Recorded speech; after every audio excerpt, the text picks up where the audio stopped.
കണ്ണൂർ ചക്കരക്കൽ ബെവ്കോ ഔട്ട്ലെറ്റിലെ താൽക്കാലിക ജീവനക്കാരന് ക്രൂരമർദ്ദനം. ഇന്നലെ രാത്രി ഔട്ട്ലെറ്റ് അടച്ചു മടങ്ങുന്നതിനിടെ ജീവനക്കാരെ ഒരു സംഘം മർദ്ദിക്കുന്നത് തടഞ്ഞതിനായിരുന്നു ആനേനിമെട്ട സ്വദേശി സുരേന്ദ്രന് മർദ്ദനമേറ്റത്. മർദ്ദനത്തിൽ സുരേന്ദ്രന്റെ കണ്ണിന് ഗുരുതരമായി പരിക്കേറ്റു.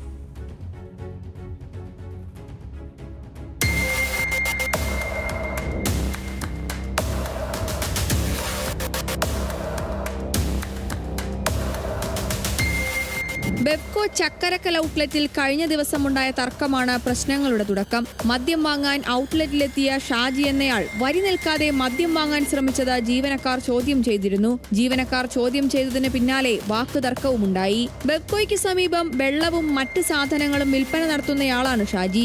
ഔട്ട്ലെറ്റിലുണ്ടായ തർക്കത്തിന്റെ വൈരാഗ്യം തീർക്കാൻ ഷാജി പദ്ധതിയിട്ടിരുന്നു. പിന്നാലെ ഇന്നലെ രാത്രി 10 മണിക്ക് കട അടച്ചിറങ്ങിയ 2 ജീവനക്കാരെ ഷാജിയും കൂടെ എത്തിയ ആളുകളും ചേർന്ന് തടഞ്ഞുവെച്ച് മർദ്ദിക്കാൻ ശ്രമിച്ചു.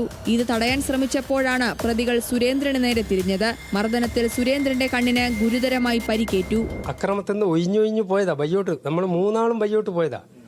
അപ്പോൾ ഇരുട്ടത്ത് വെച്ചിട്ടാണ് ഇത് ചെയ്യുന്നത്. നമ്മൾ പൂർണ്ണമായിട്ടും ഇവർ കുറേ ആളുണ്ടാകുമ്പോൾ നമ്മൾ ആകെ പേടിച്ചു പോയില്ലേ. അപ്പോൾ നമ്മൾ ബേക്കോട്ട് പോകുന്നതിന് ഇവർ പാഞ്ഞും വന്നിട്ട് ആണ് ഇരുട്ടത്ത് വെച്ചിട്ട് അടിച്ചുവിട്ടു. ഇടത് കണ്ണിന് പരിക്കേറ്റ സുരേന്ദ്രൻ പരിയാരം മെഡിക്കൽ കോളേജിൽ ചികിത്സ തേടി. സംഭവത്തിൽ ചക്കരക്കൽ പോലീസ് കേസെടുത്ത് അന്വേഷണം തുടങ്ങി.